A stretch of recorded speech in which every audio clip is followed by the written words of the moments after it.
চিত্রাঙ্গনা ইশরাত জাহান জেরিন পর্ব 1 থেকে 5। মধ্যরাতে ঘুম থেকে উঠিয়ে অষ্টাদশী চিত্রার গায়ে লাল বেনারসি মুড়িয়ে দেওয়া হয়। স্বামীর বয়স 50 যার সঙ্গে বিয়ে ঠিক হয়েছে তিনি চিত্রার পরিচিত সহপাঠী রোকসানার পিতা। লোকের স্ত্রী মারা গেছেন আজ 2 সপ্তাহ হয়নি। চিত্রার অন্তরাত্মা ভয় কাঁপছে। হৃৎপিণ্ডের ধুকপুকানির শব্দ তাকে নিমিষেই কাবু করছে। কি করবে সে এখন? সে তো সোহাগ ভাইকে ভালোবাসে। তাকে ছাড়া অন্য কাউকে বিয়ে করা চিত্রার পক্ষে অসম্ভব। হাতের কাছে ফোন নেই।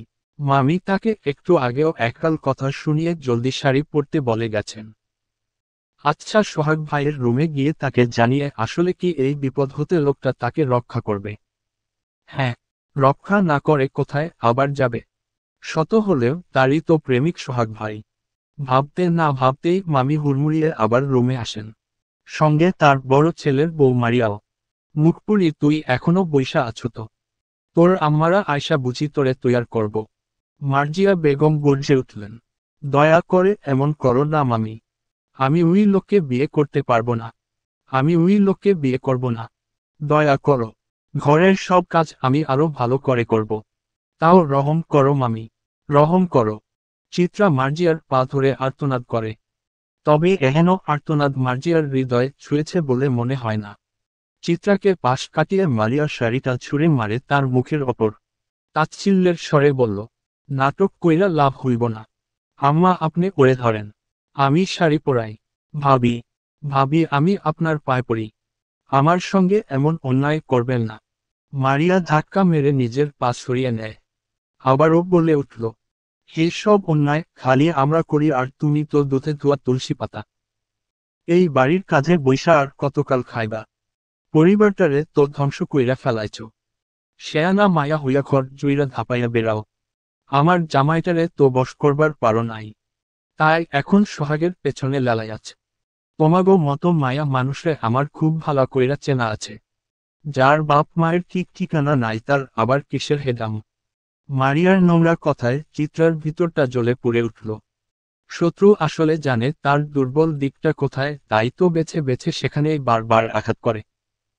সে আর কতবার দুনিয়াকে বুঝাবে তার বাবা মা কোনো অপরাধী না, খারাপ না। মনে মনে সোহাগকে খুঁজছে চিত্রা। তার চিত্রা সওদা হয়ে যাচ্ছে। সে কি তাকে বাঁচাতে আসবে না? সে কি কিছুই জানে না? তাকে কি কেউ কিছু জানায়নি? একবার, শুধুমাত্র একবার সোহাগের কাছে যেতে চায় সে। ওই মানুষটা ছাড়া নিজের বৈধতা আর কাউকে দিতে পারবে না চিত্রা। এমন কিছু হওয়ার আগে মৃত্যু শ্রেয়। কি আম্মা হইছে? মিজান সাহেব তো বইসা আছে। পরে তৈরি করছো।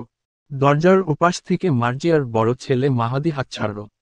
মার্জিয়া দরজা খানিকটা ফাঁক করে মাথা বের করে জবাব দিলেন, এই তো আর একটু পরে আমি নিয়ে আসতাছি। তুই যা আব্বা। মাহাদি চলে গেল। মার্জিয়া এবার চিত্রার চুলের মুঠি শক্ত করে মুঠোয় পুরে বললেন, হারামির বাচ্চা ওঠ। ওঠ কইলাম।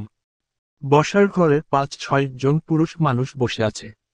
তার মধ্যে মাহাদি, মিজান সাহেব, কাজী সাহেব সহ আরো কয়েকজন লোক। মিজান সাহেব ঠিক বিয়ে করতে এসেছে নাকি মাঝরাতে চিত্রাকে মোটা টাকায় কিনে বর্ডার পাচার করতে এসেছেন, সেটা তিনি নিজেই ভালো জানেন। এলাকার সবাই জানে নারী পাচারের সঙ্গে তার কোনো না কোনো হাত আছে। তবে এখন অবধি কোনো প্রমাণ পাওয়া যায়নি। মিজানের লম্বা চওড়া শরীর, কালো কুতুকুতে গায়ের রং, লালচে পান খাওয়া দাঁত, হাসি বিশ্রী। হাসতে গেলে মুখ থেকে পানের পিক ছিটকে আসে। কই মায়া, কই মাহাদি? আসতাছে, একটু দাঁড়ান। এখানে কি দাঁড়াইতে আসছি? সময় নাই হাতে।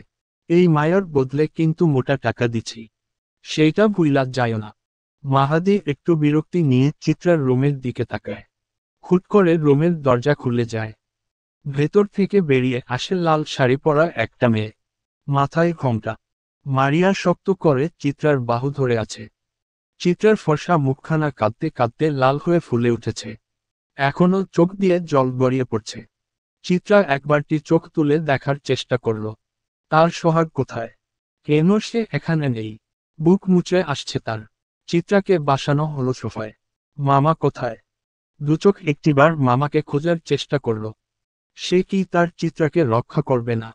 কিন্তু কেমন করেই বা রক্ষা করবে? মামা যে নড়াচড়া থেকে শুরু করে কথা বলার শক্তি হারিয়ে বিছানায় পড়ে আছে।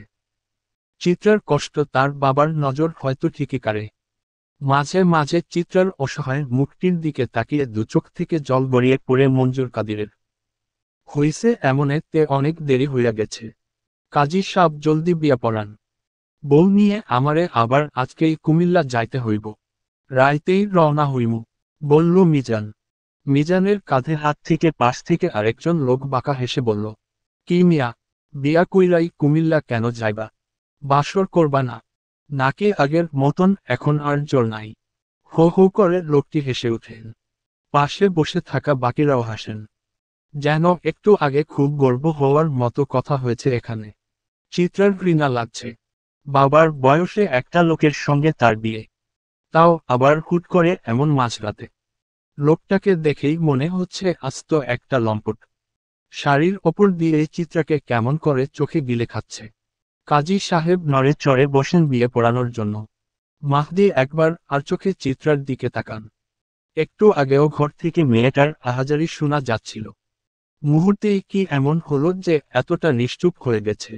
যাকে ভালোই হয়েছে, ঝামেলা না করলেই তো হলো। তো বিয়ে শুরু করা যাক, কাজী জিজ্ঞেস করল। শুরু করেন। কাজী সাহেব খুতবা পড়ে বললেন, মরহুম মুন্সি সাহেবের বড় ছেলে মিজান সাহেবের সঙ্গে।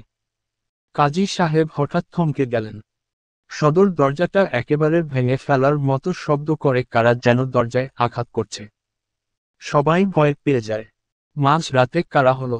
মারিয়া ভয়ে গুটিসুটি মেরে মার্জিয়ার পেছনে গিয়ে দাঁড়ায়। আমি দেখতাছি। মাহাদি উঠে গেল। মার্জিয়া তাকে বাধা দেওয়ার চেষ্টা করেও কোনো লাভ হয়নি।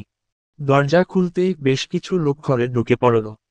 মাহাদি তাদের দেখে দুপা পিছিয়ে এলো। সকলের হাতে অস্ত্র।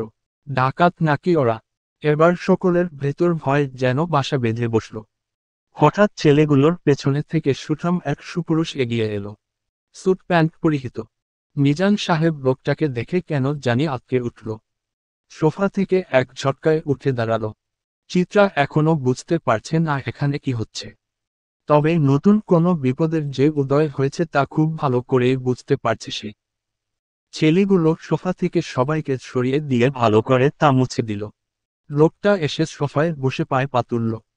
ছেলেগুলোর মধ্যকার একজন এগিয়ে এসে লোকটির শরীর থেকে স্যুট খুলে হাতে নিল। ফারাজের পাশেই দাঁড়ালো সে। লোকটি ভাবলেশহীনভাবে টেবিলের ওপর রাখা মিষ্টির প্লেট থেকে একটা মিষ্টি মুখে দিয়ে জিজ্ঞেস করল, মিজান সাহেব জন মেয়েদেরকে যদি আপনার মতো চাচারাই বিয়ে করে ঘরে নিয়ে যায় তবে আমাদের মতো ভাতিজাদের কি হবে? মিজান সাহেব ভয় কাঁপছেন। কারণ তার সামনে যে স্বয়ং ফারাজ এলাহি বসে আছে, চেয়ারম্যানের ছোট ছেলে। তবে সে দেশে ফিরল কখন? আর এখানে তার কি কাজ? জবাব দিচ্ছেন না যে। ফারাজের কণ্ঠস্বর গম্ভীর। আপনি এখানে? কাঁপা গলায় প্রশ্ন করল মিজান। আমাকে প্রশ্ন করছেন? চোখ তুলল ফারাজ। না মানে? কাজী সাহেব বিয়েটা চটজলদি পড়ান। বিয়েই তো খেতে এসেছে। মিজান সাহেবের মুখে খানিকটা হাসি ফুটল। তবে মিজান সাহেবের বিয়ে নয়, আমরাটা। কাজী সাহেব দেনমোহরটা বেঁধে তাহলে বিয়ে পড়ানো শুরু করেন। মিজান সাহেবের মুখটা ছোট হয়ে এলো। সব তার মাথার অপর দিকে যাচ্ছে। বাড়ির বাকিদের অবস্থায় একই। তবে কারো সাহস হচ্ছে না লোকটার বিরুদ্ধে হুঙ্কার তুলতে। মাহাদি ইতিমধ্যে চিনতে পেরেছে কে এই ফারাজ এলাহি। তাই সে আগেই চুপ হয়ে গেছে। যেখানে মিজান সাহেবের মতো লোকের খুঁটি নরবরে হয়ে গিয়েছে, সেখানে তারা কোন ক্ষেতের সবজি? ফারাজ সোফায় গা এলিয়ে বসে ভয়ার্ত চিত্রার দিকে তাকিয়ে বাঁকা হাসল। বলল, জলদি করুন কাজী সাহেব। ভোর হওয়ার আগে তো আমার আবার বাসরটাও সারতে হবে। বিয়ে তো শেষ। এবার আমার বউকে আমি বাড়ি নিয়ে গেলাম। বুঝতেই তো পারছেন এই মাঝ রাতে সদ্য আমার বিয়ে হয়েছে। এখনো বাসরটা বাকি, সেটাও তো সারতে হবে। সবাই হা হয়ে ফারাজের দিকে তাকিয়ে আছে। সকলের মনে হচ্ছে মাঝরাতে তাদের বাড়ির ওপর দিয়ে কোনো বড়সড় ঝড় চলে গেছে। অথচ তারা আঁচো পেয়েও কিচ্ছুটি করতে পারছে না। আর চিত্রা তো মোমের তৈরি পুতুলের মতো নির্বাক হয়ে পড়ে আছে। যে না সে আসছে আর তাকে গলিয়ে দিয়ে যাচ্ছে। সে না পারছে কিছু সহ্য করতে আর না পারছে চিৎকার করে বলতে, আমি মানুষ। আমারও দুঃখ আছে, আমারও যন্ত্রণা হয়। দুনিয়ায় সে কার ওপর খানিকটা ভরসা করবে তার জানা নেই। মামি সহ গোটা পরিবারটা একটু আগেই তাকে বিক্রি করে দিচ্ছিল। দিনের বেলায় মেয়ে নিয়ে কুমিল্লা গেলে ঝামেলা হতে পারে দেখে মিজান মাঝরাত করে কাজ সারতে এসেছিলেন। কুমিল্লায় নিয়ে মিজান হয়তো চিত্রাকে কিছুদিন নিজের কাছে রাখত। তারপর তাকেও চোরা পথে দুবাই কিংবা অন্য কোনো দেশে পাচার করে দিত। তবে এখানে বসে থাকা কেউ একবার জানতে চাইল না অসহায় চিত্রা কেন বাপের বয়সী লোকের সঙ্গে বিয়েতে রাজি হয়ে গিয়েছিল। একবারটিও কেউ জিজ্ঞেস অবধি করল না। চিত্রার হুট করে মামার কথা মনে পড়ে যায়। মানুষটা একদিন তাকে বাঁচাতে গিয়েই গাড়ি অ্যাক্সিডেন্ট করেন। টাকার জন্য ভালো চিকিৎসা করানো সম্ভব হয়নি। লোকটির ওপর আগে থেকেই অনেক ঋণ জমা আছে। এখন যদি মামার জন্য নিজের সুখ চিত্রা বিসর্জন করতে না পারে তবে তো সম্পর্কের সঙ্গে বেইমানি করা হবে। মামার চিকিৎসার টাকার কথা ভেবেই তো বিয়েতে রাজি হয়েছিল চিত্রা। কিন্তু মাঝ থেকে আরেকটা দেড় এসে সবকিছু নিজের আধিপত্যে ধ্বংস করে চলে গেল। তবে লোকটার চোখে কোনো করুণা আছে কিনা চিত্রার জানা নেই। আপাতত সে জানে এই লোকটাই তার সব, তার অভিভাবক, তার বৈধ পুরুষ। তবে 3 অক্ষরের কবুলের সম্পর্ক হলেও ভালোবাসা তো হয়ে যায় না। নিজের প্রতি ঘৃণা হচ্ছে চিত্রার। সোহাগের সঙ্গে সে তো অন্যায় করে ফেলেছে। সোহাগ যদি জানতে পারে তার চিত্রা আজ তার কথা না ভেবে এত বড় সিদ্ধান্ত নিয়েছে তখন কি হবে। চিত্রা জানে তার উল্টে যাওয়া জীবন আর ঠিক হওয়ার নয়। এমন কপাল নিয়ে কেউ জন্মায়। মানুষ এত অভাগা হয়। চিত্রার চোখের কোণে জল। বাড়িতে সোহাগ নেই। চিত্রার জানা নেই সে কোথায় আছে। বাসাতেই ছিল সে, কিন্তু এখন আর নেই। থাকলে কি চিত্রার এমন পরিস্থিতির পরেও বেরিয়ে আসত না?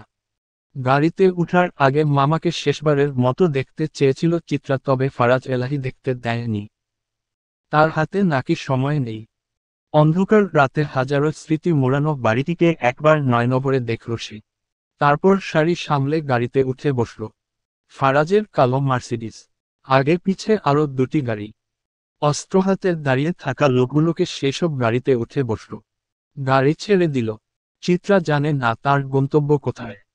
ভাগ্য তাকে কোথায় নিয়ে যাচ্ছে। কি লেখা আছে তার অভাগা কপালে। কান্নাকাটি বন্ধ করো বাল। মেয়ে মানুষের কান্না আমার সহ্য হয় না। খুবই বিরক্তিকর। তোমার তো খুশি হওয়ার কথা, বুড়োর বউ না হয়ে তুমি এলাহি বাড়ির ছোট বউ হয়েছ।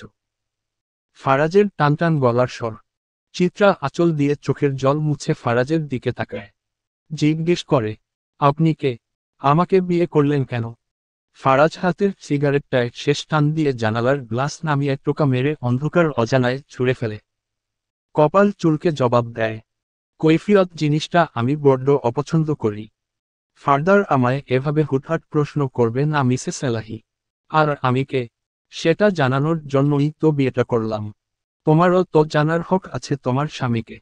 ডোন্ট ওয়ারি, আজ হয় না হয় কাল অবশ্যই জানতে পারবে। হাসল ফারাজ। ফারাজকে ভালো করে একবার পরখ করল চিত্রা। গায়ে সাদা শার্ট, কালো একটা প্যান্ট পরা। গায়ের স্যুটটা খোলার পর আর পরেনি। হাতের কবজিতে রোলেক্স ঘড়ি। চোখের মণি কালো নাকি বাদামি কে জানে। অদ্ভুত রং, গালে চাপদাড়ি। উজ্জ্বল চেহারায় আভিজাত্য আছে বলতে হবে। উলুর ওপর রেখে ল্যাপটপে কি যেন ঘাটাঘাটি করছে। চিত্রা চোখ নামিয়ে জানালার দিকে তাকায়। ভেতরটা আবারও তার ভেঙে আসে। চিনে না জানে না এমন একটা লোকের সঙ্গে তার বিয়েটাও হয়ে গেল। আবার কবে এই বাড়িতে আসব? মামার সঙ্গে এখনো দেখা করতে পারিনি। ফারাজ এক ঝটকায় ল্যাপটপ বন্ধ করে চিত্রার দিকে তাকায়। এই বাড়ি? এখনো তো এলাহি বাড়ি গেলেই না, এরই মাঝে এই বাড়ি আসার নাম নিচ্ছ? ভুলে যাও। ভুলে যাব। ফারাজ এগিয়ে এসে চিত্রার গালে হাত ভুলিয়ে থুতনি চেপে ধরে। হ্যাঁ, এই বাড়ির নাম, ঠিকানা সব স্মৃতি ব্রেনের স্টোরেজ থেকে পার্মানেন্ট ডিলেট মারো। তা না হলে তোমার ব্রেনটাকে আমি রিসেট মারলে কিন্তু নিজের নামটাও ভুলে যাবে মিসেস চিত্রাঙ্গনা চিত্রা এলাহি। এলাহি চিত্রাকে ছেড়ে দিয়ে গাড়িতে রাখা মদের বোতলের কর্কটা খুলে গটগট করে মদ গিলে। মুহূর্তেই গাড়িটা বিশ্রী গন্ধে লেপ্টে যায়। ভয়ে কেঁপে উঠে চিত্রার শরীর। লোকটার গলার স্বর গম্ভীর হলেও কেমন যেন বিষ মিশে আছে সেখানেটায়। ভয় করছে চিত্রার, খুব ভয় করছে। তবে কেন জানি মনে হচ্ছে তার পাশে বসে থাকা মানুষটা তার নারীনক্ষত্র দেখেই এখানে হিসেব কষতে এসেছে। পাক্কা খেলোয়াড় সে। বসার রুমে সবাই নির্বাক হয়ে বসে আছে। মার্জিয়া গর্জে উঠে মিজান সাহেবকে জিজ্ঞেস করলেন, ভাই কি হইল এসব? হইছেরা কেডা? আর হে তো আপনার সামনেই ওই মায়ারে বিয়া কইরা নিয়া গেছে। চুপ কইরা বইসা ছিলেন কেন আপনি? বইসা থাকমু না তো কি করমু? জানের প্রতি মায়া সবার আছে।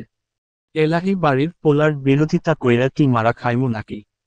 আগে যদি জানতাম ফারাজ এলাহির এই বাড়ির মায়ার ওপর নজর আছে তাইলে ভুলেও এখানে আসতাম না আমি। এখন আমার ভয় করতাছে ভয়। কি বলতাছেন? তারে তো আমরা চিনি না। আজ প্রথম দেখলাম, বলল মারিয়া। চিনেন না এখন ঠিকই চিনবেন। আর এমন চিনা চিনবেন কখনো ভুলতেও পারবেন না। আল্লাহ জানে তাগো লগে কিসের ঝামেলা আপনাগোর। চিত্রার কপালে তো ভাঙ্গন লাগছে, সঙ্গে আপনারাও ভাঙ্গা যাইবেন। মিজান সঙ্গে আনা লোকেদের নিয়ে উঠে দাঁড়ায়। রাতের মধ্যেই গ্রাম ছাড়তে হবে তাদের। ফারাজের নজর বাজপাখির মতো আর মতলব শকুনের মতো। তাকে দিয়ে ভালো কিছু আশা করা যায় না।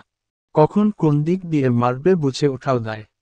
সবাই চলে যাওয়ার পর মাহাদি ধাপ করে মাটিতে বসে পড়ল। মাথা কাজ করছে না তার। কি হয়ে গেল একটু আগে? সে একটুও বিরোধিতা করার সাহস পায়নি। কিন্তু কেন? মারিয়া দৌড়ে স্বামীর কাছে গিয়ে তার কাঁধে হাত রেখে হাউমাউ করে বলে, কি হয়েছে তোমার? কি হয়েছে? মার্জিয়াও ছেলের কাছে যান। তারও একই প্রশ্ন। মাহাদি নিজের চুল খামচে ধরল। বিড়বিড় করে বলল, সব শেষ। এখনো তো কিছুই হয় নাই। হইব। ধ্বংস হইব সব। ফারাজ এলাহি আম্মা মানুষ না। যা ক্যারেট নোয়ার। সবাইকে শেষ কইরা ফেলব সে। আচ্ছা আম্মা সোহাগ কই? ঘণ্টা খানেক পর গাড়ি থামল এলাহি ম্যানশনের সামনে। জমিদার বাড়ি। এলাহিদের পূর্বপুরুষগণ জমিদার ছিলেন। নামি দামি জমিদার। সেসব কথা এখন কেবল পুরনো গল্প মাত্র। তিনতলা বিশিষ্ট একটা ভবন। কিশোরগঞ্জ শহরের মাঝ বরাবর এই বাড়ির অবস্থান হলেও বেশ দৃষ্টিনন্দন। চিত্রা কাঁদতে কাঁদতে কখন যে ঘুমিয়ে পড়েছে তা সে নিজেও জানে না। জন মহিলা কাজের মেয়ে ঘুমন্ত চিত্রাকে জাগাতে আসলে ফারাজের বাজের মতো দৃষ্টি তাদের থামিয়ে দেয়।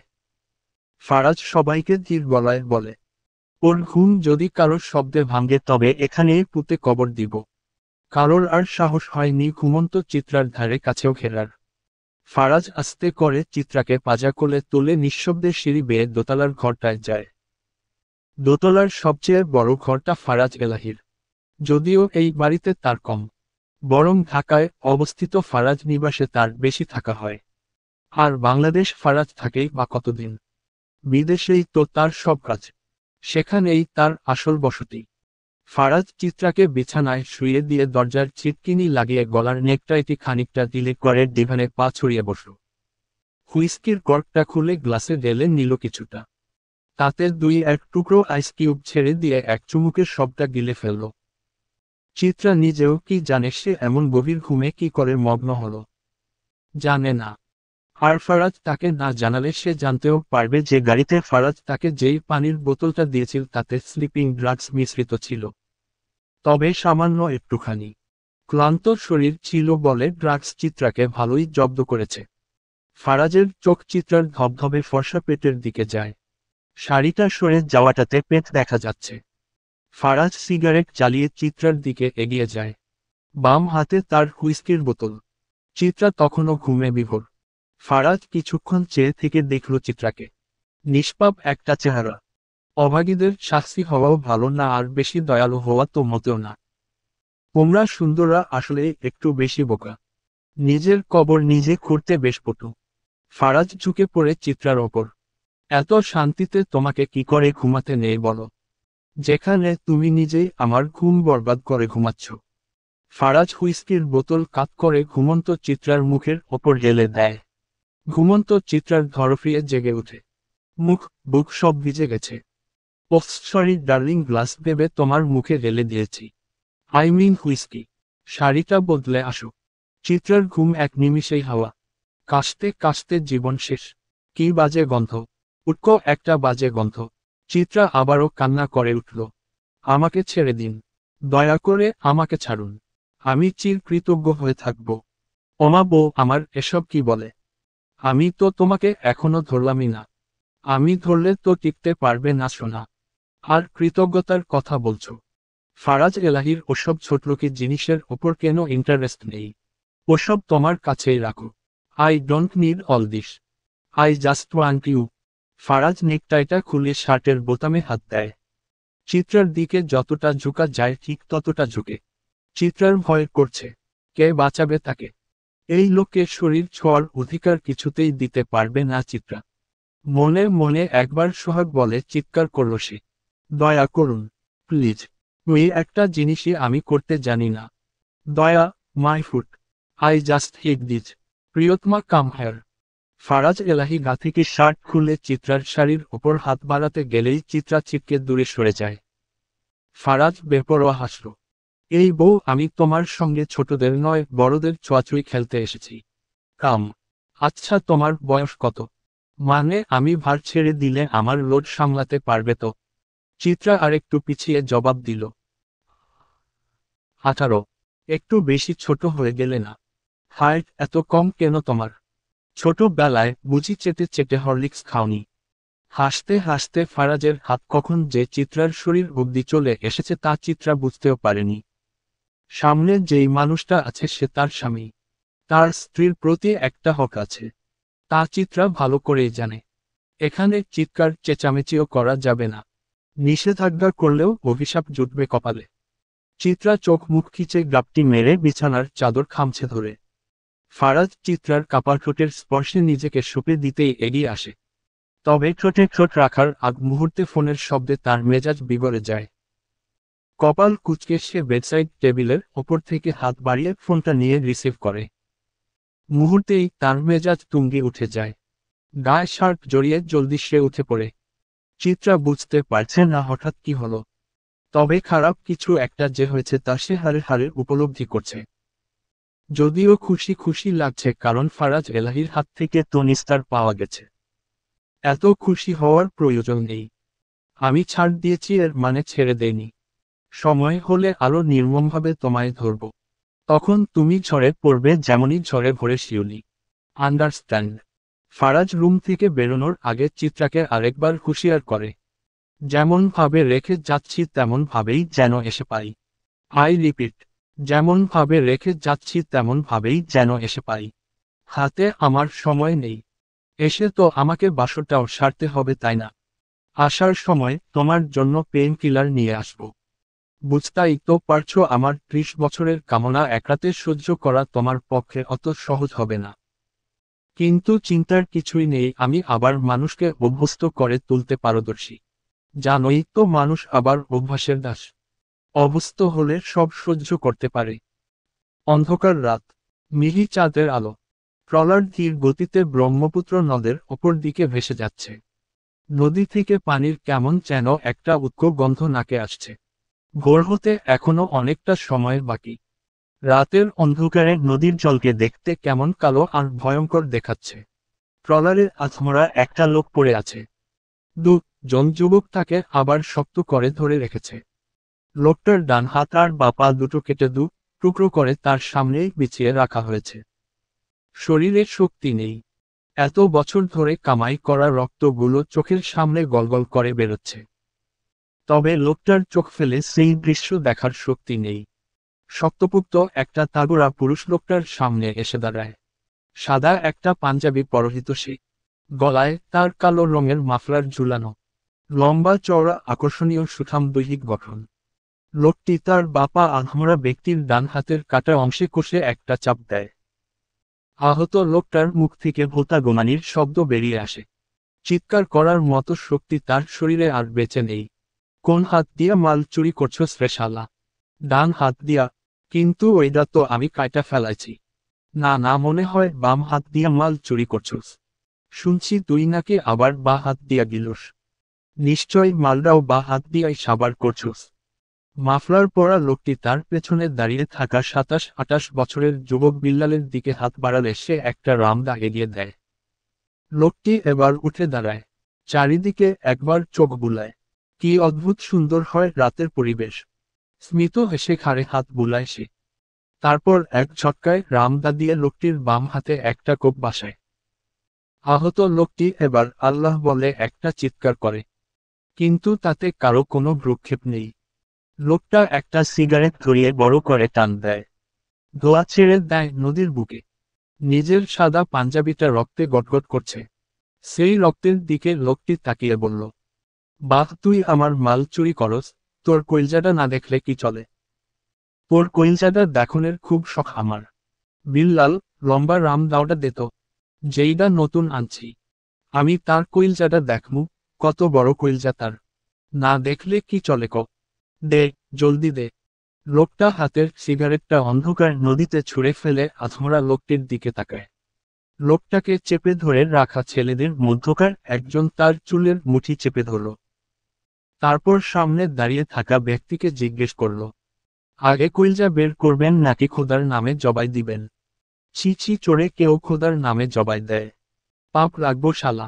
আর এত সহজে জবাই দিয়া মুক্তি দিমু কেন রে? আমি তো ওরে আদর কইরা বুকছি কলিজাটা বাইর করমু। আর তারপর, আমি চুরি করি নাই, জীবন ভিক্ষা দেন। আকুতি করল আহত আধমরা লোকটি। তুমি শালা মরার আগেও মিছা কথা কেন কও? খোদার ভয় নাই? শালা বালপাকনা ভণ্ড। এক মুহূর্তেই লোকটার গলার স্বর বদলে যায়। সে ধমকে বিল্লাল নামক লোকটার দিকে তাকিয়ে বলে, জানোয়ার, তোরে রাম দাওয়াটা দিতে কইছি না? কানের ছিদ্র দিয়া কথা ঢুকে না বাল। আকাশের কৃষ্ণ যবনিকা অপসারিত হয়ে স্বর্ণাভ কিরণরাজি ধরিত্রীর বুকে পতিত হল। কিন্তু চিত্রার অন্তর্জগতে কাল রাতে যে প্রলয়ঙ্করী জল বয়ে গেছে, তার কৃষ্ণছায়া এখনো কাটেনি। ভোর হয়েছে। চিত্রা বিছানা ছেড়ে অজু করে নামাজ পড়ল। মোনাজাতে আল্লাহর কাছে একরাশ অশ্রুভেজা অভিমান নিয়ে হাজির হল। অজানা সব প্রশ্নের উত্তর জানতে চাইল। চিত্রার গায়ে কালো রাতের সেই লাল শাড়িটা, লাল রক্তের মতো টকটকে। রক্ত দেখলে চিত্রার ভয় হয়। রক্তের সাথে তার তিক্ত সম্পর্ক প্রতিবারই কোনো না কোনো ক্ষতি বয়ে আনে, সবকিছু কেড়ে নেয়। এই লাল শাড়িও যেন রক্তের প্রতিচ্ছবি, এক রাতে তার জীবনটাকে পুরোপুরি ধ্বংস করে দিয়েছে। সে জির পায়ে এগিয়ে যায় বেলকনির দিকে। বাতাসে তার এলোমেলো চুল দুলছে, ঠিক যেন তছনছ হয়ে যাওয়া এক ঝড়ের পর স্থবিরতা। বেলকনির রেলিং আঁকড়ে ধরে দাঁড়ায় সে। পেছনের দিকে বিস্তৃত এক নিঃশব্দ জলরাশি, আচচৌলা দীপ্তিতে মোড়া। ভোরের আবছা আলোয় তার কালো জলে ছড়িয়ে পড়েছে রহস্যময় নৈশব্দ, যেখানে বাস্তবতা ও বিভ্রমের সীমানা ধূসর হয়ে গেছে। চারপাশের জঙ্গল নিঃশব্দ প্রহরীর মতো দাঁড়িয়ে। বাঁশবাগানের দীর্ঘ সরু দেহগুলি কুয়াশার আবরণে অর্ধেক দৃশ্যমান, অর্ধেক অদৃশ্য। ঠিক বাতাসের স্নিগ্ধ স্পর্শে পাতাগুলো কেঁপে উঠছে, আবার থমকে যাচ্ছে। চিত্রা এক মুহূর্তের জন্য স্থির হয়ে শোনার চেষ্টা করে দূর থেকে ভেসে আসা কোনো অশরীরী আহ্বান। হুতুম প্যাঁচা ডাকছে। ভোরের অস্পষ্ট আলোয় পুকুরের জলে আলোর রেণু পড়ে। দক্ষিণের খোলা হাওয়ায় হঠাৎ চিত্রার এলোমেলো খোলা চুলগুলো আবারও দোল খেয়ে নেচে ওঠে। কতক্ষণ যে এখানে চিত্রা সেই কালো পুকুরের দিকে তাকিয়েছিল সেদিকে তার খেয়াল নেই। আপা, কারো গলার শব্দে চিত্রা দরজার দিকে তাকালো। কামিজ পরা একটা মেয়ে, পটলচেরা চোখ, শ্যামবর্ণের গায়ের গলন। চিত্রা রুমের ভেতরে এসে জিজ্ঞাসু দৃষ্টিতে মেয়েটির দিকে তাকায়। আপা, ছোট সাহেব কইছিল আপনার দিকে নজর রাখতে। আপনি কন কি খাইবেন? আমারে কন। আপনি কে? এই বাড়িতে কাম করি, এনেই থাকি। কি খাইবেন কন? আমি তৈয়ার করতাছি। না না, আমি কিছু খাবো না, ভালো লাগছে না। ফারাজ কোথায়? সে এসেছে? না, বাড়িতে আর মানুষ নেই, অভাব নাই। একটু পরেই দেখবেন বাড়ি কেমন জমজমাট হইয়া উঠে। মেয়েটি থামল। আপনি আসলেই কিছু খাইবেন না? সাহেব শুনলে রাগ হইব। কিছু হবে না। আচ্ছা, আমি রান্নাঘরে যাই, কোনো সাহায্য লাগলেই আমি করে দিব। আস্তাগফিরুল্লাহ, এত জলদি আমার মরার ইচ্ছা নাই। আপনি কেন কাম করবেন? আমরা আছি না। মেয়েটি জলদি রুম থেকে বেরিয়ে যায়। চিত্রা অদ্ভুতভাবে তার দিকে চেয়েল। মরার ইচ্ছা নেই দ্বারা মেয়েটি কি বোঝানোর চেষ্টা করছে। বিছানায় গিয়ে বসল চিত্রা। মাথায় তার একগাদা প্রশ্ন। এখনো তো তার জানাই হলো না ফারাজ এলাহিকে। কেন সে তাকে বিয়ে করেছে? হঠাৎ সোহাগের কথা মনে পড়ে যায়। একটা কল সে সোহাগকে করতে চায়। বেলা 10টার দিকে বাড়ি ফিরল ফারাজ।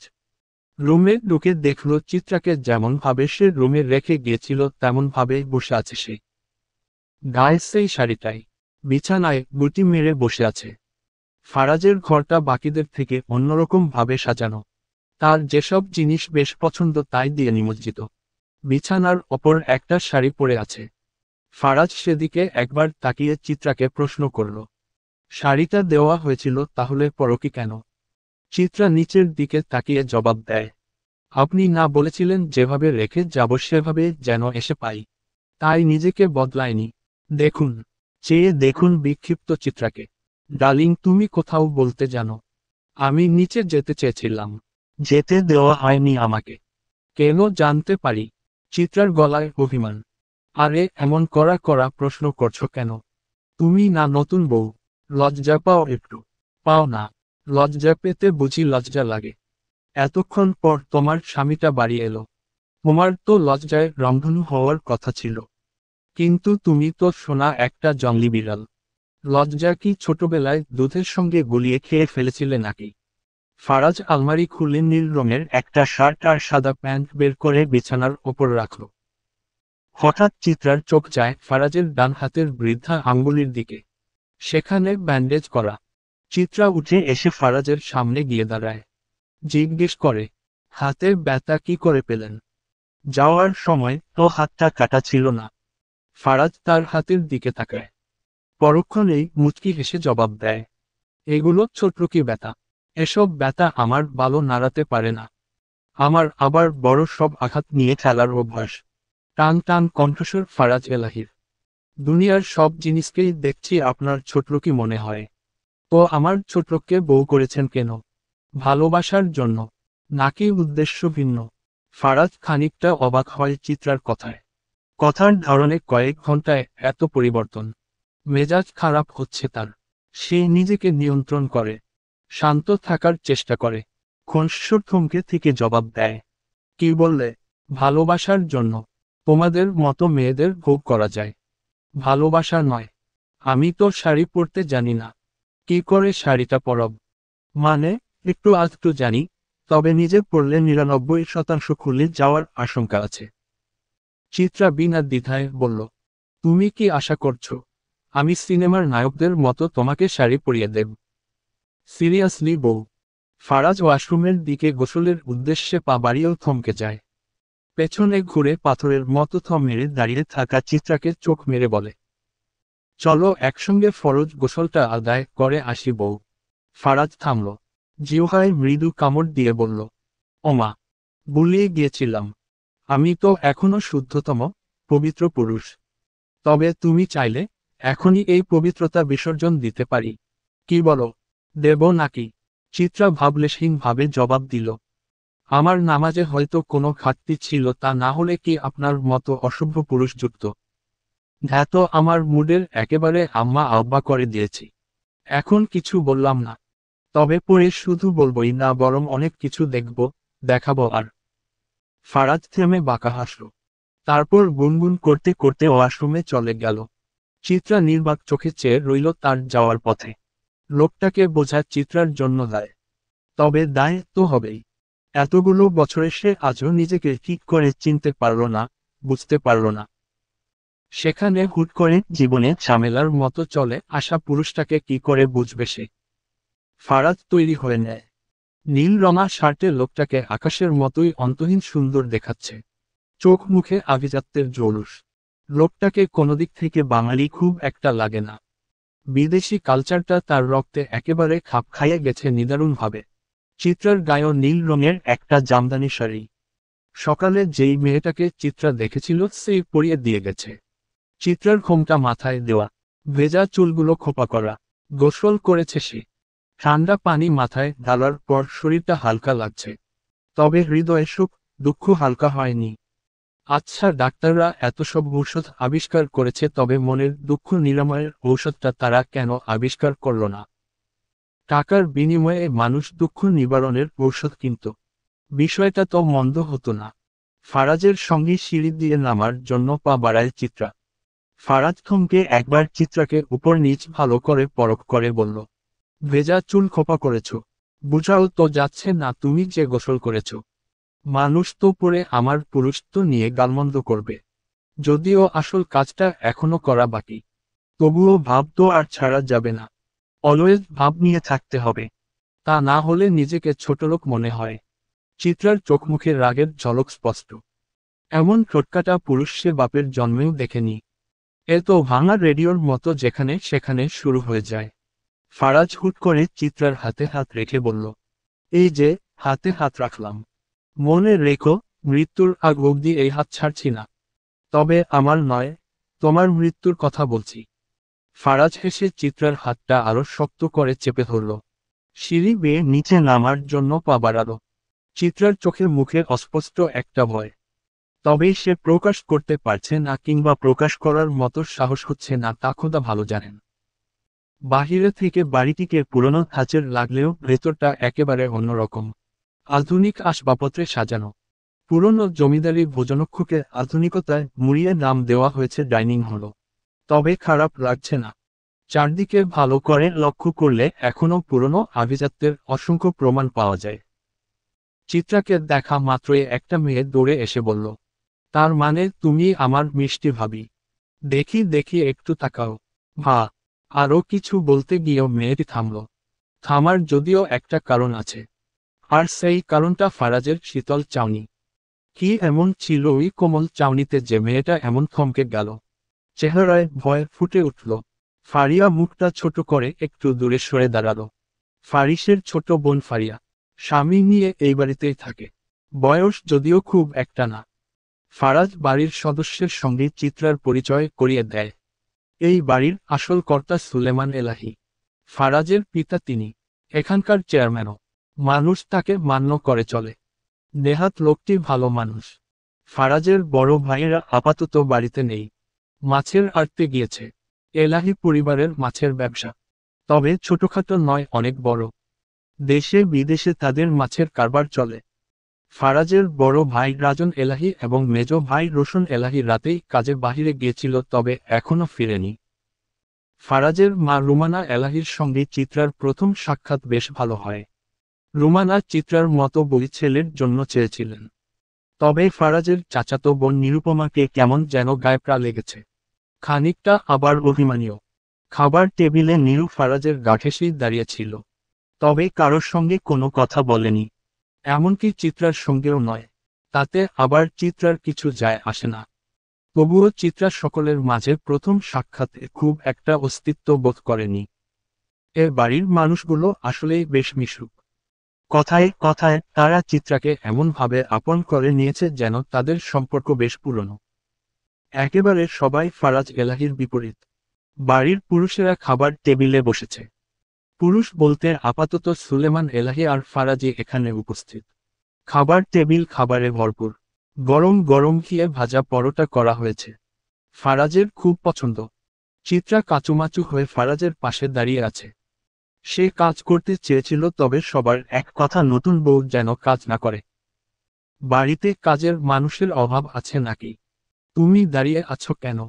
বসো। তোমার স্বামীর পাশে বসেই খাবে তুমি। ফারাজ চিত্রাকে তার পায়ে বসতে ইশারা করল। বাড়ির সবাই তাতে একটু চোখমুখ কেমন করে তাকালো। পরক্ষণে সবাই স্বাভাবিক হয়ে যার যার কাজে মন দিল। চিত্রা অস্বস্তিতে পড়ে যায়। বাড়িতে এতগুলো মহিলা মানুষ আছে, তাদেরকে রেখে সে কি করে বেহার মতো খাবার খেতে বসে পড়বে?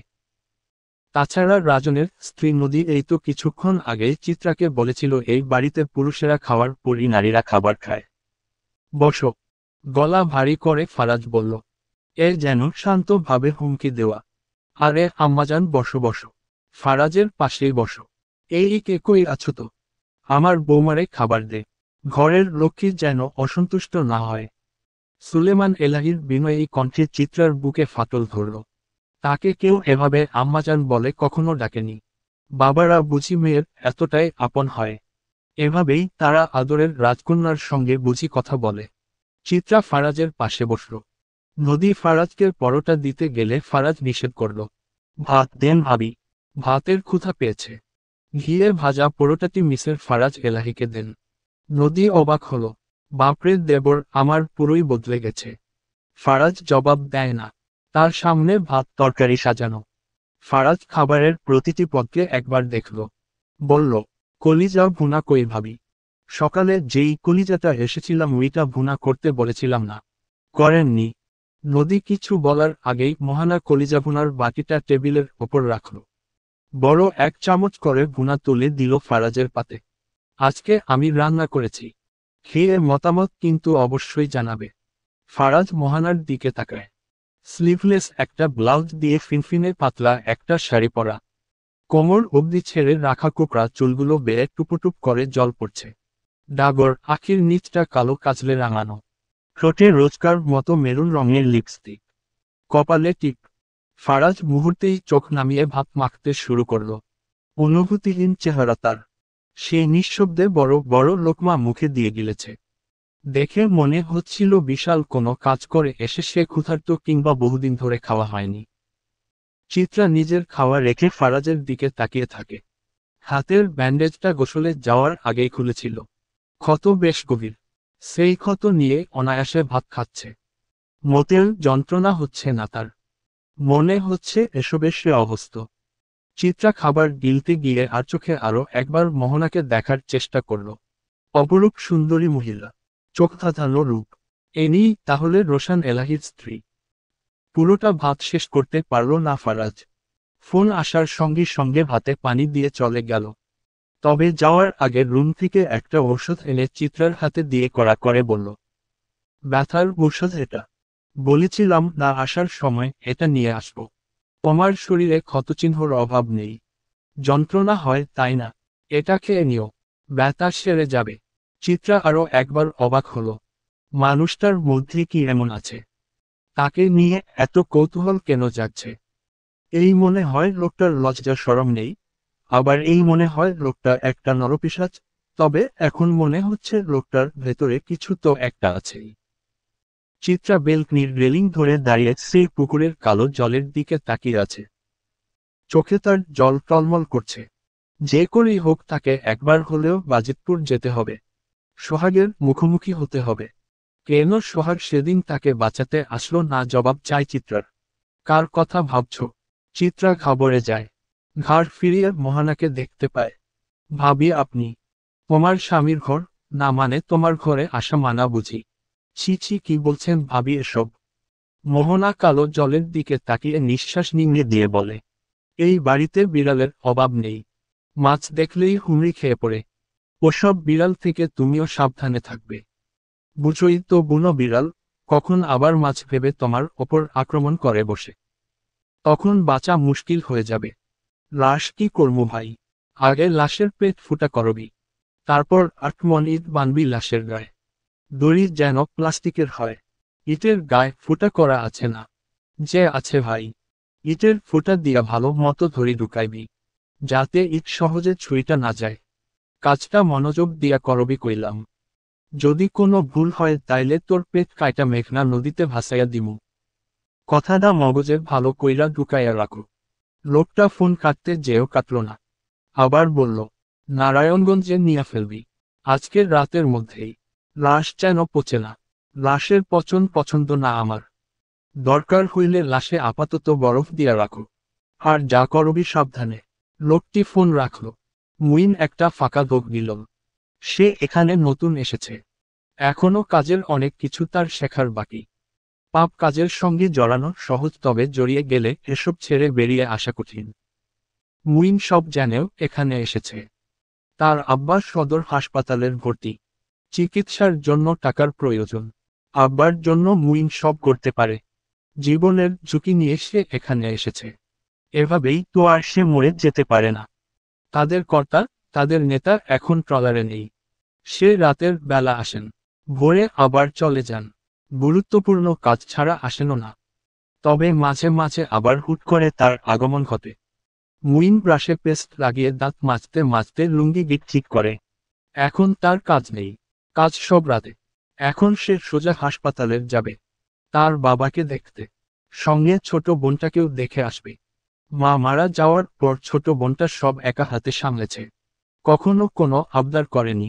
যাওয়ার সময় হাতে করে কিছু নিয়ে যাবে আজ সে। চিত্রার সঙ্গে অনেকক্ষণ যাবৎ খুঁটিনাটি কথা বলছে মোহনা। বাড়িতে এত সব কাজের মানুষ থাকলে বাড়ির বউদের হয়তো এভাবেই শুয়ে বসে সময় কাটাতে হয়। তবে চিত্রার শরীর ম্যাচমেচ করছে। ছোট থেকেই তার কাজ করার অভ্যাস। এমন কোনো কাজ নেই যা চিত্রা পারে না। এখানে আসার পর ঘরের মধ্যে বসেই থাকতে হয়েছে চিত্রাকে। তার শাশুড়ি রান্নাঘরে, নদীও রান্নাঘরে, তবে চিত্রাকে উনুনের সামনে আসতে নিষেধ করেছেন রুমানা। গালে হাত বুলিয়ে বলেছেন, তুমি আমার ফারাজের বউ, আমার ছোট পোলার বউ, তাই তুমি আমার চোখে আমার ছোট মায়ার সমান। আমার মায়া ফারিয়াও কোনো কাম করে না এই বাড়িতে, তাই তুমিও করবা না। যাও যাও, এখান থেকে যাও। তোমার সুন্দর চেহারা তৈরি হইছে স্বামীর যত্ন নেওয়ার লইগা। আমার পোলার সেবা যত্ন করাই তোমার ধর্ম। নীরু রুমানার সঙ্গে সঙ্গেই ছিল, আর রুহি ব্যস্ত নদীর মেয়ে নুরিকে সামলাতে। বাড়িতে কি শুধুমাত্র এরাই থাকে? তবে সুলেমান এলাহি যখন বাহিরে যাচ্ছিলেন তখন তার সঙ্গে আরেকজন লোককে দেখেছে চিত্রা। বয়সে সুলেমান এলাহির থেকে হয়তো কিছুটা ছোট হবেন, তবে চিত্রার সঙ্গে তার পরিচয় হয়নি। লোকটিকে কিছু একটা নিয়ে অনেক চিন্তিত দেখাচ্ছিল। নীল তোমার সঙ্গে কথা বলেনি বুঝি? মোহনা জিজ্ঞেস করল। চিত্রার ধ্যানে ব্যাঘাত ঘটল। সে বলল, না তো, করবেই বা কেমন করে? তার চাঁদে বসত করেছ তুমি? মানে, মজা করলাম। আমি আবার রসিক মানুষ বোন। তুমি কিছু মনে করো না। চা খাবে? এই দুপুরে চা? কেন খাও না? আমি খাই তো। যখন দুপুরে বাড়িতে কেউ থাকে না, তখন আমি ওই যে কালো পুকুরটা দেখছো ওটা দেখতে দেখতে চা খাই। মোহনা হাসল। হঠাৎ হিসহিসিয়ে বলল, ইদানিং স্বপ্নে শুধু রক্ত দেখছি। রক্তে কেমন যেন নতুনত্ব ছিল। মোহনা অদ্ভুতভাবে চিত্রার দিকে তাকায়। চিত্রা তার চোখে চোখ রাখল না। সে মোহনার দৈনিক সাজসজ্জা লক্ষ্য করছে। এই বাড়িতে এখন অবধি সে শুধুমাত্র যাদের সঙ্গে কথা বলেছে তাদের মধ্যে শুদ্ধ বাঙালি ভাষায় শুধুমাত্র ফারাজ এবং মোহনাকেই কথা বলতে দেখেছে। ফারাজ এলাহিকে যেমন চিত্রা বুঝে উঠতে পারছে না তেমনি মোহনাকেও বুঝতে পারছে না সে। তোমাদের বিয়ে কেমন করে হলো? মানে রাতে সবাই ঘুমিয়েছিলাম আর সকালে উঠে জানতে পারলাম ফারাজ এলাহি নাকি বিয়ে করেছে। ভাবা যায়, ফারাজ এলাহি বিয়ে করেছে। চিত্রা কি জবাব দিবে বুঝতে পারছে না। না জানি ফারাজ বাড়ির মানুষদের কি বলেছে। এখন যদি চিত্রা সত্য বলে দেয় তখন তো সমস্যা হতে পারে। বলবে না, স্বামীর বারণ আছে তাই না? থাক বাদ দাও। ভাবি, ভাই এসেছে, আপনাকে ডাকছে। দরজার সামনে দাঁড়িয়ে হাত ছাড়ল নীরু। তবে চিত্রার সঙ্গে কোনো কথা বলল না। চিত্রাও তেমন কোনো আগ্রহ দেখালো না। চাঁদ শব্দটা নিয়ে এখনো সে ভাবছে। বিষয়টি তার মাথায় ধরছে না। চলো চিত্রা, নিচে চলো। এখন বাড়িতে এক এক করে সবগুলো বীর। মানে এখন বাড়ির পুরুষরা বাড়িতে ফিরবে। তোমার স্বামীও বাড়ি আসবে। সকাল বেলা তোমাকে নিজের ভাগের পরোটা দিল, এখন তো তোমারও উচিত স্বামীকে কিছু একটা দেওয়া। কি আছে তোমার কাছে? চিত্রা ভাবল, তার কাছে কি আছে? কিছুই তো নেই। সে তো নিঃস্ব। কিছুই নেই নাকি? মোহনা পুনরায় জিজ্ঞেস করল। না। চিত্রার সোজাসাপটা জবাব। একটা জিনিস আছে তো। চিত্রা জিজ্ঞাসু দৃষ্টিতে মোহনার দিকে তাকালো। তোমার জীবন। পুরুষ মানুষ কিছু নেওয়ার জন্যই কিছু দেয়, তবে যা দেয় তার চেয়ে বেশি কেড়ে নেয়। কথাটা মোহনা খুব যে খারাপ বলেছে তাও নয়। চিত্রা মোহনার পেছনে পেছনে দোতলার সিঁড়ি বেয়ে নিচে নেমে আসে। বসার ঘরে চোখ যেতেই একসঙ্গে তিনজন পুরুষকে দেখে মাথার ঘোমটা আরো বড় করে টেনে দিল সে। পুরুষগুলো একে অপরের সঙ্গে কথা বলছিল। চিত্রার দিকে চোখ পড়তেই তাদের কথার প্রসঙ্গ বদলে যায়। এই যে এরা দুজন তোমার বড় ভাসুর। উনি হইল রাজন, আমার স্বামী। আর উনি রোশান, মোহানার স্বামী। আর উনি হইল গিয়া তোমার দেবর জোহান এলাহি, তোমার চাচা শ্বশুরের বড় পোলা, বলল নদী। চিত্রা এক মুহূর্তের জন্য চেয়ে একটা করে সালাম দিয়ে চোখ নিচে নামিয়ে ফেলল। আর আমি হচ্ছি মিসেস চিত্রা এলাহির আপন স্বামী, যার অনুমতি ছাড়া আপনি আমার স্ত্রীকে দর্শকের সামনে প্রদর্শন করছেন। কাজটা কি ঠিক হচ্ছে ভাবি? ফারাজের হাসিমাখা কণ্ঠেও কেন জানি সবাই থমকে গেল। তবে তার ভাইয়েরা কিচ্ছুটি বলল না। না মানে ফারাজ, তুমি ভুল ভাবতাছ। চিত্রা, তুমি রুমে যাও। চিত্রা অবাক হলো। সামান্য একটা বিষয় নিয়ে কেউ এভাবে বলে। কিন্তু ফারাজ, আমি তোমাকে যেতে বলেছি না। ধমকে উঠল ফারাজ। এক মুহূর্তেই বাড়ির পরিবেশ বদলে গেল। চিত্রা দেরি না করে রুমের দিকে পা বাড়াল। রাজন, রোশানের মুখে ক্ষীণ হাসি। যেন দুনিয়া উল্টে গেলেও তাদের কিচ্ছু আসে যায় না। তবে জোহান চিত্রার যাওয়ার দিকে চেয়ে রইল। তার চোখের পলক পড়ল না। চিত্রা রুমে গিয়ে ধপ করে দরজা লাগিয়ে বিছানায় গিয়ে বসল। এবার চোখটা নামা। ফরাজ দাঁত পিষে বলল। জোহান তখনও শান্ত। যেন কিছুই হয়নি, কিংবা কিছুই হওয়ার নেই। সে বাঁকা একটা হাসি দিয়ে বলল, গভীর নয় ত্যাগেই প্রকৃত সুখ। মনে আছে তো? রান্নাঘরে মার্জিয়া আর মারিয়া রান্নার জোগাড় করছে। পুঁইশাক ভাজি করছে মারিয়া। হেরে মারিয়া, আমার সোহাগটার রইগা তো বুক পুড়তাছে। বাপ আমার এখনো বাড়ি আইল না। আরে আম্মা, চিন্তা কইরেন না, হয়তো কোনো জরুরি কামে গেছে। আপনি জানেন না সোহাগ অনেকদিন ধইরাই এমন উথাল পাতাল শুরু করছে। আচ্ছা, উই যে চিত্রারে যে তুইলা নিয়া গেল উই পোলা, হে আমার সোহাগরে কোনো ক্ষতি করব না তো আবার? হেডা আমি কামনে কইমু? আপনার পোলার লগে যে উই মায়ের ফষ্টি নষ্টি আছে ওইটা মনে হয় উই এলাহি সাহেব জানেন না। জানলে কি আর এই ছ্যামড়িরে বিয়া করত? আচ্ছা আম্মা, হেরা কি বহুত বড় লোক? না মানে উই মায়া এত সুখ করতাছে বড় বাড়ির বউ ইয়া। হ, মনে হয়। এলাচি বাড়ির বউ হইয়া গেল মাঝখান দিয়া। সবই কপাল। আম্মা এলাচি না এলাহি। উই হইল। বাড়ির বেল বাজতেই বাড়ি মারিয়া কাজ রেখে দরজা খুলতে যায়। তবে দরজা খুলতেই মারিয়া স্তব্ধ, নির্বাক। চিৎকার করে উঠল সে, আম্মু, চলবে।